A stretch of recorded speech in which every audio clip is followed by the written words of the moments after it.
यांचं स्वागत आणि या सगळ्या बातम्या आपण बघणार आहोत आणि बुलेटिनच्या सुरुवातीला बातमी आहे काँग्रेस अध्यक्ष सोनिया गांधी आणि राष्ट्रवादी काँग्रेसच्या नेत्या सुप्रिया सुळे यांच्यात संवाद झाल्याचं कळतंय। सुप्रिया सुळे यांनी ट्विटरद्वारे ही माहिती दिली आहे। महाराष्ट्र राज्याच्या राजकीय परिस्थितीवर या दोघींमध्ये चर्चा झाल्याची माहिती सध्या कळते आहे आणि अशाचं ट्विट सुप्रिया सुळे यांनी केल्याचं कळतंय। त्यामुळे आताच्या क्षणाची महत्त्वाची बातमी सुप्रिया सुळे यांनी या संदर्भातलं ट्विट केलेलं आहे आणि नेमकं हे ट्विट काय आहे त्यावर देखील आपण नजर टाकणार आहोत। त्यांनी म्हटले, माननीय सोनिया गांधीजी, तुमच्या मोलाच्या मार्गदर्शनासाठी धन्यवाद। तुमच्याशी संवाद साधून नेहमीच आनंद वाटतो असं ट्विट त्यांनी केलंय। अधिक माहिती घेणार आहोत प्रशांत लीला रामदास आमचे प्रतिनिधी आता आपल्या सोबत आहेत। प्रशांत, आपल्याला माहिती आहे काल दिल्लीमध्ये अनेक नेत्यांची गाठभेट सुरू होती एका कार्यक्रमानिमित्तानं, त्या दरम्यानच ही भेट झाली होती का आणि या भेटीचा अधिक काही तपशील कळू शकलाय? संजय राऊत यांच्या घरी काल डिनर डिप्लोमसीचा कार्यक्रम होता, ज्यामध्ये महाराष्ट्रातील विविध पक्षांचे खासदार, खास करून भारतीय जनता पक्षाचे खासदार आणि राष्ट्रवादी काँग्रेस पक्षाचे खासदार आणि राष्ट्रवादी काँग्रेस पक्षाचे सर्व शरद पवार आणि सुप्रिया सुळे या आल्या होत्या। दरम्यानच्या काळामध्ये जेव्हा कार्यक्रम सुरू होता त्यावेळेस काही वेळाकरिता सुप्रिया सुळे या कार्यक्रमातून बाहेर पडल्या होत्या आणि त्याच वेळेस ही भेट झाल्याची माहिती पुढे आलेली आहे। संवाद झाल्याची माहिती पुढे आली आहे। रात्री उशिराही साधारणतः 7:30-8च्या दरम्यान ही भेट झाल्याची माहिती पुढे येत आहे। पण महत्वाचं म्हणजे सुप्रिया सुळे सोनिया गांधींना भेटायला गेल्या होत्या का या संदर्भात कोणीही स्पष्टपणे अजून बोलायला नकार देत आहे, पण लवकरच या संदर्भातली संपूर्ण माहिती पुढे येईल। पण यामध्ये ज्या पद्धतीनं सुप्रिया सुळेंनीच या संपूर्ण ही माहिती ट्विटद्वारे दिलेली आहे, जी भेट कुठे झाली या संदर्भात अजूनही स्पष्टपणे कोणीच बोलण्यास तयार नाही। लवकरच या संदर्भातली सगळी माहिती पुढे येईल, पण ही भेट काल निश्चित झालेली आहे आणि ज्या पद्धतीनं सुप्रिया सुळे कार्यक्रमाला अर्धवट सोडून निघाल्या होत्या त्या दरम्यान ही भेट झाल्याची माहिती पुढे आलेली आहे। त्यामुळे कुठेतरी महाराष्ट्रात जी राजकीय परिस्थिती निर्माण झाली आहे आणि जिथे संपूर्ण सरकारवरतीच प्रश्नचिन्ह निर्माण होत आहे, अशा वेळी राष्ट्रवादी काँग्रेस पक्षाचा संदेश घेऊन म्हणजे शरद पवार यांचा संदेश घेऊन त्या सोनिया गांधींची यांनी भेट तर घेतली नाही असा एक प्रश्न उपस्थित होतो। पण या सगळ्या प्रश्नाची उत्तरं जेव्हा संजय राऊत आज जेव्हा पत्रकार परिषद घेतील त्यावेळेस स्पष्ट होईल। पण या सगळ्या पार्श्वभूमीवरती ही भेट अत्यंत महत्वाची आहे। राजकीय दृष्टिकोनातून देखील ही भेट अत्यंत महत्वाची मानली जात आहे। धन्यवाद प्रशांत, या सगळ्या सविस्तर माहितीबद्दल। आपण बघतोय की सोनिया गांधी आणि सुप्रिया सुळे यांच्यामध्ये ही भेट झाल्याची माहिती कळते। काल दिल्लीमध्ये ही भेट झाली। संवाद साधून तुमच्याशी कायमच स्फूर्ती मिळते असं आशयाचं ट्विट देखील यानंतर सुप्रिया सुळे यांनी केलंय। आणि आता पुढची बातमी आपण बघणार आहोत सचिन वाझे प्रकरणातली, कारण मुंबईतल्या ज्या 5 स्टार हॉटेलमध्ये तो राहिला होता त्या हॉटेलचं सीसीटीव्ही फुटेज आता वाझेसोबत एक महिलाही त्यात दिसतेय। या महिलेच्या हातात नोटा मोजण्याचं मशीन असल्याचं सीसीटीव्ही फुटेजमध्ये दिसतंय। या महिलेची ओळख आता पटल्याचं कळतंय। एनआय लवकरच या महिलेला चौकशीसाठी बोलावणार आहे। ही महिला गुजरातमधली असल्याची माहिती पुढे येते। या महिलेचे पोलीस दल आणि राजकीय नेत्यांची देखील जवळीक आहे अशी माहिती आता समोर येते आहे। अधिक माहिती घेणार आहोत आमचे प्रतिनिधी अजित मांढरे आपल्या सोबत आहेत। अजित, रेणुका, या महिलेची ओळख पटल्यामुळे सचिन वाझे यांचा एक नवीन अध्याय सुरू होतोय। आपल्याला माहिती आहे की सुरुवातीला सचिन वाझे यांनी वेगवेगळ्या पद्धतीनं सीसीटीव्ही कॅमेऱ्यामध्ये यावं किंवा तपास यंत्रणांना गोंगारा द्यावा याकरता पीपी किट घालून भासवलं, पण नंतर तो कुर्ता होता आणि डोक्याला मोबाईल होता, तो एक त्यांचा भाग होता। त्यानंतर ते वापरत असलेल्या महागड्या गाड्या, ज्या गाड्या ज्या आहेत त्या ऑलरेडी विकलेल्या आहेत मालकांनी, पण त्या कोणाच्या नावावर ट्रान्सफर झालेल्या नाहीयेत, हे एक सचिन वाझेंचे कारनामे होते। त्यानंतर विविध पद्धतीनं जे सराईत गुन्हेगार आहेत पण पोलीस खात्याशी संबंधित आहेत किंवा ते आता लाईमलाईटमध्ये नाहीत अशा गुन्हेगारांना एकत्र करून एक मोठा कट रचणे, हा एक तिसरा अध्याय झाला। तर आता नवीन म्हणजे सचिन वाझे यांच्यासोबत जी महिला दिसलेली आहे, तिच्या हातामध्ये नोटा मोजण्याची मशीन आहे, तिची ओळख पटली असून आता त्या महिलेला एनआयचे अधिकारी कोणत्याही क्षणी चौकशी करता ताब्यात घेऊ शकतात आणि त्यावरून सचिन वाझे यांचं त्या महिलेशी नेमकं काय कनेक्शन आहे। सचिन वाझे यांच्या हातात त्यावेळी एक भली मोठी बॅग होती, त्या बॅगमध्ये काय होतं, नोटा मोजण्याची मशीन त्यावेळी का आणण्यात आली होती, त्या हॉटेलमध्ये नेमकं काय सुरू होतं, ही महिला जी आहे ही महिला सचिन वाझेशी संबंधित आहे का की हिचे राजकीय नेत्यांशी देखील संबंध आहेत, राजकीय नेत्यांशी देखील हिची जवळीक आहे. मग ते राजकीय नेते कोण आहेत, असे विविध प्रश्न आहेत ज्यांची उत्तरं या महिलेची चौकशी केल्यानंतर समोर येतील. त्यामुळे ही महिला या प्रकरणामध्ये अत्यंत महत्वाची दुवा मानली जाते आणि या महिलेला लवकरच एनआयचे अधिकारी ताब्यात घेणार आहेत, तिची चौकशी करणार आहेत. त्यामुळे सचिन वाझे यांचा कारनाम्यानंतर आता एक महिला अध्याय सुरू झालेला आहे की या महिलेच्या अटकेनंतर किंवा हिला ताब्यात घेतल्यानंतर या सर्व गोष्टी कदाचित आणखीन काही गोष्टींचा उलगडा होऊ शकेल. धन्यवाद अजित या सगळ्या सविस्तर माहितीबद्दल. तर ही महिला गुजरातमध्ये राहणारी असल्याची माहिती सध्या समोर येते. आणि यानंतर आपण पुढची बातमी बघणार आहोत. कायमार्कल मार्गावर स्फोटकं ठेवल्याप्रकरणी अटक करण्यात आलेली आणि सध्या एनआयच्या कोठडीत असलेले निलंबित सहाय्यक पोलीस निरीक्षक सचिन वाझेची एनआय कोठडी आज संपते आणि त्याची कोठडी वाढवून घेण्यासाठी एनआय कोर्टात त्याला हजर करणार आहे. पण त्याआधीच सचिन वाझे विरोधात एनआयनं यूएपीए कलमाअंतर्गत आरोप लावलेले आहेत. दहशतवाद्यांविरोधात लावण्यात येणारी कलमं सचिन वाझे विरोधात लावण्यात आलेली आहेत. एनआयनं याची मुंबई सत्र न्यायालयातल्या विशेष कोर्टात आपल्या या सगळ्या संदर्भात काल माहिती दिलेली आहे आणि आज या प्रकरणात विशेष एनआय कोर्टात सुनावणी होणार आहे. यूएपीएमध्ये देशाविरोधात युद्ध पुकारणं, स्फोटकांचा वापर असे गंभीर आरोपांचा समावेश असतो आणि आज एनआय वाझेची कोठडी आणखीन वाढवून घेण्याचा प्रयत्न करेल. या प्रकरणात एनआय या कोर्टासमोर आणखीन काय माहिती सादर करणार आहे आणि त्यातून काय नेमके खुलासे बाहेर येतील याची देखील आता उत्सुकता असणार आहे. अधिक माहिती घेणार आहोत. विवेक कुलकर्णी आमचे प्रतिनिधी आता आपल्या सोबत आहेत. विवेक, आजचा दिवस महत्वाचा कारण कोर्टाकडून ही कोठडी आणखीन वाढवून घेण्याचा प्रयत्न केला जाऊ शकतो. सचिन वाझे यांची एनआयची कोठडी आज संपते आहे आणि त्यांना एक विशेष एनआय कोर्टामध्ये आज हजर केलं जाणार आहे. सचिन वाझे यांच्या विरोधात कालच यूएपी अंतर्गत आरोप ठेवण्यात आलेले आहेत अशी माहिती एनआयनं विशेष एनआय कोर्टात काल दिलेली होती. यामध्ये जेव्हा कलमं ही लावली जातात त्यावेळेस साधारणतः दहशतवाद्यांविरोधात जी कलमं लावली जातात ती आहेत देशाविरुद्ध युद्ध पुकारणे, स्फोटकांचा वापर करणे या गोष्टींचा यात समावेश आहे. जेव्हा यूएपीएची कलमं लावली जातात तेव्हा त्या आरोपीला 30 दिवसांची कस्टडी दिली जाते. तसंच इतर केसेसमध्ये आरोपपत्राची जी मुदत असते ती याच्यात जास्त असते 6 महिने म्हणजे 180 दिवसामध्ये आरोपपत्र दाखल करता येत असतं. निश्चितपणे सचिन वाझे यांच्या अडचणी आज वाढलेल्या आहेत. एनआय त्यांची कोठडी 30 दिवसांनी पुन्हा वाढवून घेण्याचा यूएपी अंतर्गत निश्चितपणे प्रयत्न करेल. आज त्यांना कोर्टात हजर केलं जाईल आणि आज कोर्ट नेमकं या संदर्भात काय माहिती देत आहे, कारण सचिन वाझे प्रकरणात रोज नवनवीन खुलासे येत आहेत, नवनवीन माहिती येते आहे आणि त्यांच्या विरोधातली केस अधिकाधिक भक्कम होते आहे.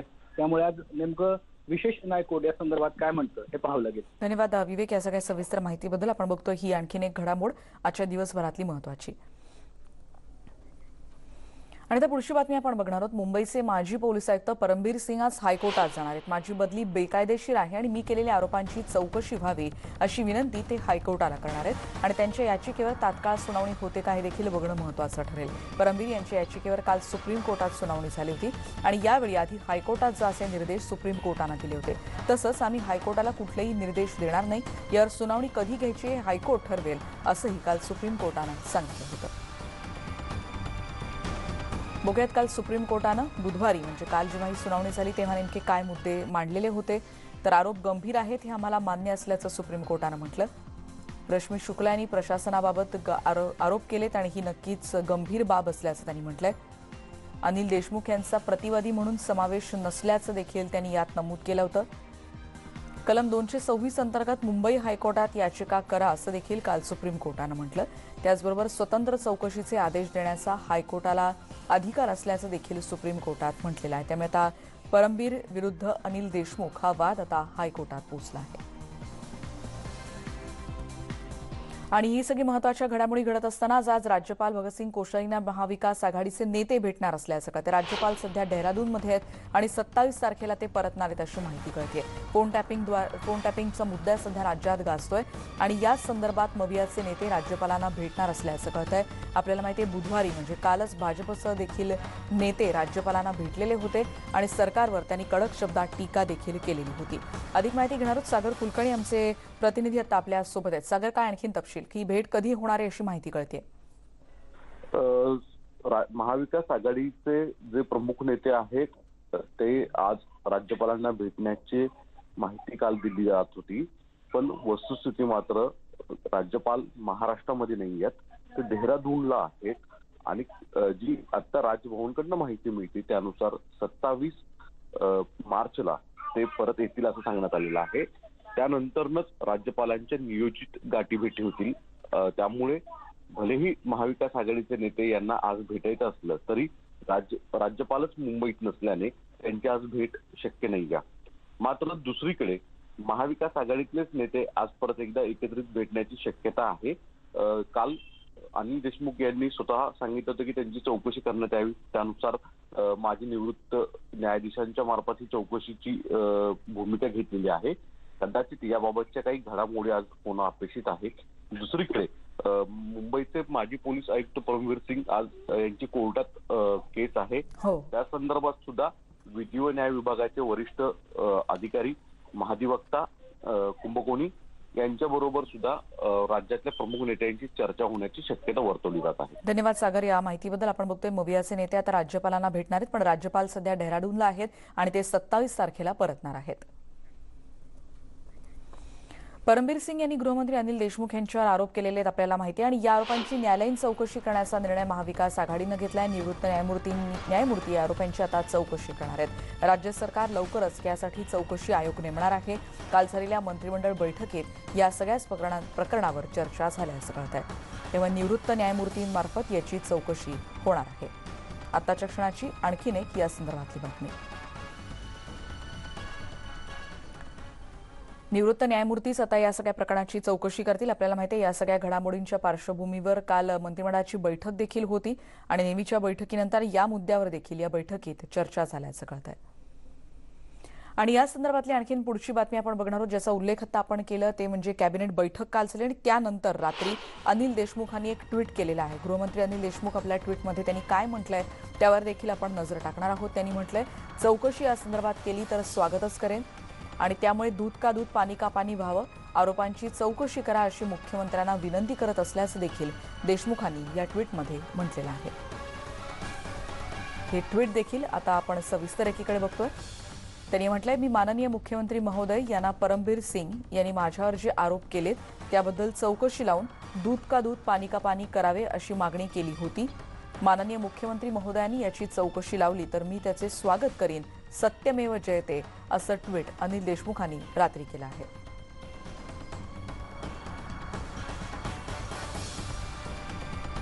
काल मंत्रिमंडळाची बैठक झाली आणि या मंत्रिमंडळाच्या बैठकीमध्ये नेमकं काय झालं, नेमके कोणते निर्णय घेण्यात आले याविषयी देखील आपण अधिक बोलणार आहोत. पण त्याच दरम्यान काँग्रेसचे प्रदेशाध्यक्ष नाना पटोले यांनी काय म्हटलं होतं काल, त्या संदर्भात त्यांनी आणखीन काही घडामोडींबद्दल काय माहिती दिली ती ऐकूयात. नाना पटोले आपल्यासोबत आहे. आपण त्यांच्याशी चर्चा करणार आहोत की आजच्या बैठकीमध्ये काय झालेलं आहे. नाना, आजच्या बैठकीमध्ये नक्की काय झालंय, काय निर्णय घेण्यात आलाय?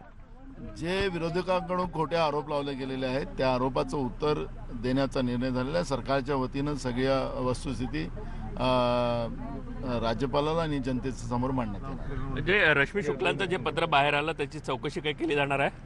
त्या सगळ्या सविस्तर माहिती माननीय उद्या सरकारच्या वतीनं जारी केली जाणार. राज्यपालांना देखील भेट देणार आहेत. नक्की काय मुद्दा आहे? उद्या ज्या पद्धतीचे आरोप लावले गेलेले आहेत म्हणून माननीय राज्यपाल महोदयांना विकास आघाडीचे सगळे म्हणजे मुख्यमंत्री उपमुख्यमंत्री गटनेते आणि आम्ही सगळे भेटणार आहोत. नक्कीच राज्य सरकारकडनं एक महत्त्वाची भूमिका जी आहे ती या ठिकाणी मांडली जाणार आहे आणि उद्या राज्यपालांना देखील भेटणार असल्याचं नाना पटोले यांनी म्हटलेलं आहे.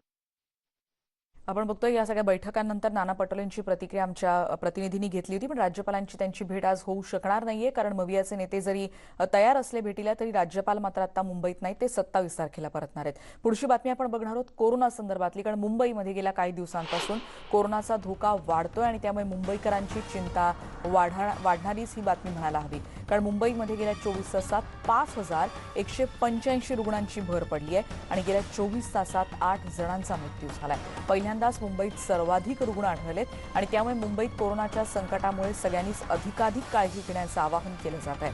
इतक्या मोठ्या प्रमाणात रुग्ण आढळून यायला सुरुवात झाली आहे आणि त्यामुळे भीतीचं वातावरण निर्माण झालं आहे. त्यामुळे जास्तीत जास्त प्रमाणात मास्कचा वापर करा, फिजिकल डिस्टन्सिंग पाळा अशाच सूचनांचं आवाहन वारंवार केलं जात आहे. त्यामुळे आपण बघतोय 5,185 रुग्णांची नोंद झालेली आहे. त्यामुळे मुंबईतही आता कोरोनाचा विस्फोट झालाय असंच म्हणायला हवं. गेल्या 24 तासात 8 जणांचा मृत्यू झालेला आहे. आपल्याला माहिती आहे राज्यातल्या इतर भागात देखील काही ठिकाणी लॉकडाऊनची स्थिती निर्माण झालेली आहे आणि जागोजागी आपण बघतोय काही जणांनी मास्क न वापरल्यामुळे हे प्रमाण आता वाढताना दिसते. फिजिकल डिस्टन्सिंग पाळा असं आवाहन वारंवार केलं जात आहे. मुंबईत कोरोनाचं संक्रमण पुन्हा एकदा वाढताना दिसतंय, कारण 24 तासात 5185 रुग्णांची नोंद झाली आहे आणि 8 रुग्णांचा या कोरोनामुळे मृत्यू झाल्याचं कळतंय. त्यामुळे आत्ताच्या क्षणाची आणखीन एक महत्त्वाची बातमी मुंबईतून आहे. पहिल्यांदाच मुंबईमध्ये इतक्या मोठ्या प्रमाणात रुग्ण सापडण्याची ही घटना. आपल्याला माहिती आहे लसीकरणाचा वेग देखील एकीकडे वाढवला जातो आहे, पण त्या दरम्यान काही बेजबाबदार नागरिक मास्क न वापरणं किंवा फिजिकल डिस्टन्सिंग न पाळणं असे अनेक मुद्दे चर्चेत आहेत आणि या सगळ्यामुळेच आता रुग्णसंख्येत भर होत चालली आहे. आणि आता पुढची बातमी आपण बघणार आहोत. सोलापुरातली मार्कंडेय सहकारी रुग्णालयामध्ये एका बंद ऑक्सिजन टँकचा स्फोट झाल्याचं कळत आहे. केमिकल रिॲक्शनमुळे हा स्फोट झाल्याचा प्राथमिक अंदाज वर्तवण्यात येतोय. ऑक्सिजन टँकचा स्फोट झाल्यानंतर सुदैवानं यावेळी तात्काळ नव्या टाकीद्वारे ऑक्सिजन सप्लाय सुरू होता, त्यामुळे जीवितहानी कुठलीही झाली नाही.